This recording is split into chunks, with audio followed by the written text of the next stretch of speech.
नमस्कार, मी आहे रिंकू आणि तुम्ही पाहतात नागपूर समय मराठी बुलेटिन। आजच्या विशेष बुलेटिनमध्ये आपलं मनपूर्वक स्वागत। राज्यातील आणि आपल्या परिसरातील महत्त्वाच्या घडामोडी, राजकारण, समाज, आरोग्य, संस्कृती क्षेत्रातील ठळक बातम्यांचा वेध आपण घेणार आहोत। तर चला करूया सुरुवात आजच्या महत्त्वाच्या बातम्यांसोबत। भुसावळ तालुक्यातील ग्रामखेडी रस्त्यावरून एक धक्कादायक घटना समोर आली आहे। एका 35 वर्षीय महिलेवर 3 नराधमांनी सामूहिक बलात्कार केला आहे। ही घटना संपूर्ण परिसराला हादरवून टाकणारी ठरली आहे।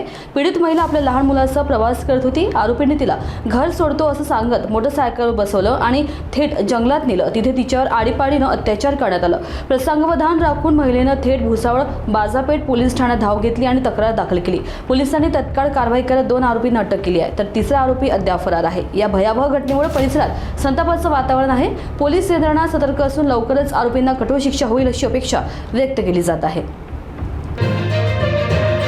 भोकरदन तालुक्यातील गणपती इंग्लिश स्कूलमधील आदिवासी निवासी छात्रावासात घडलेली घटना समजता संपूर्ण शहरात खळबळ उडाली आहे। इयत्ता दुसरीत शिकणाऱ्या 8 वर्षाच्या विद्यार्थ्याची गळा घोटून निर्घृण हत्या करण्यात आली आहे। ही घटना मंगळवार रात्रीची असून बालक रात्रीच्या जेवणानंतर झोपला होता, मात्र सकाळी उठलाच नाही। हॉस्टेल प्रशासनानं तात्काळ पोलिसांना माहिती दिली। डॉक्टरांनी त्याच्या गळावर संशयास्पद खुणा पाहिल्या आणि त्यावरून ही हत्या असल्याचा संशय बळावला। चौकशीत 2 दिवसांपूर्वी बलबीरचा काही विद्यार्थ्यांशी वाद झाल्याचे समोर आले। भोकरदन पोलीस तपासात गुंतली असून या हृदयद्रावक घटनेमुळे परिसरात शोककळा पसरली आहे। शिक्षण संस्थांमध्ये विद्यार्थ्यांची सुरक्षा पुन्हा एकदा चर्चेचा विषय ठरत आहे। नागपूर शहरातील MIDC परिसरात असलेल्या शासकीय ओबीसी वसतिगृहात एक धक्कादायक प्रकार समोर आला आहे। 22 जुलैच्या रात्री 3 वाजता 2 अज्ञात युवकांनी वसतिगृहात शिरून एका विद्यार्थिनीसोबत छेडछाड केल्याची घटना घडली आहे। आरोपी दरवाजाची कुंडी तोडून थेट मुलीच्या खोलीत शिरले।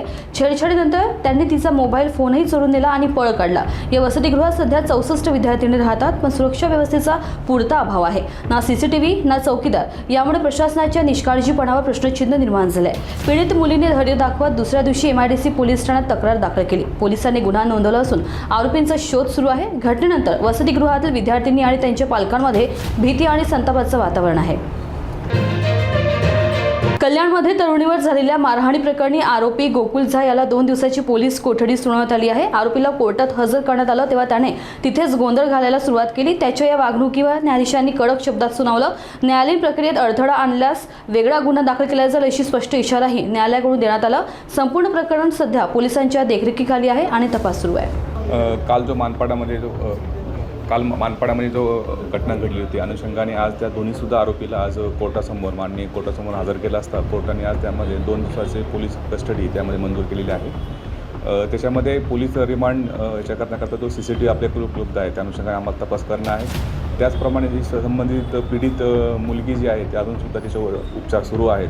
त्या अनुषंगाने तिला झालेली दुखापत कशा प्रकारची आहे ते मेडिकल सर्टिफिकेट आम्ही प्राप्त करत आहोत आणि जे CCTV फुटेज असतील आणि त्यातले साक्षीदार या अनुषंगाने आम्हाला तपास करणं बाकी आहे। त्या अनुषंगाने आम्ही पोलीस रिमांडची मागणी केली होती। ती मागणी मान्य करून माननीय कोर्टाने त्यामुळे 2 दिवसाची पोलीस रिमांड त्यामध्ये मंजूर केलेली आहे। तर आरोपीवरती आणखी काही गुन्हे दाखल करण्याचा युक्तिवाद झाला होता। मेडिकल प्रॅक्टिशनर ॲक्ट असेल, 307 असेल, ते त्याचं स्वरूप कसं काय असेल आणि त्यानुसार काय तपास ज्या कायद्याअंतर्गत आरोपीच्यामध्ये ते त्यांनी कृत्य केलेलं आहे त्या अनुषंगाने आम्ही कायदेशीर कारवाई करत आहोत आणि जिथले CCTV फुटेज आपण जे पाहत असाल CCTV फुटेज पूर्ण आम्ही ताब्यात घेतलेलं आहे आणि मेडिकल सर्टिफिकेट आणि इथले साक्षीदार आहेत ज्यावरून आम्ही पुढे जे काही कलम त्यामध्ये वाढ होईल त्यामुळे आम्ही कारवाई करत आहोत।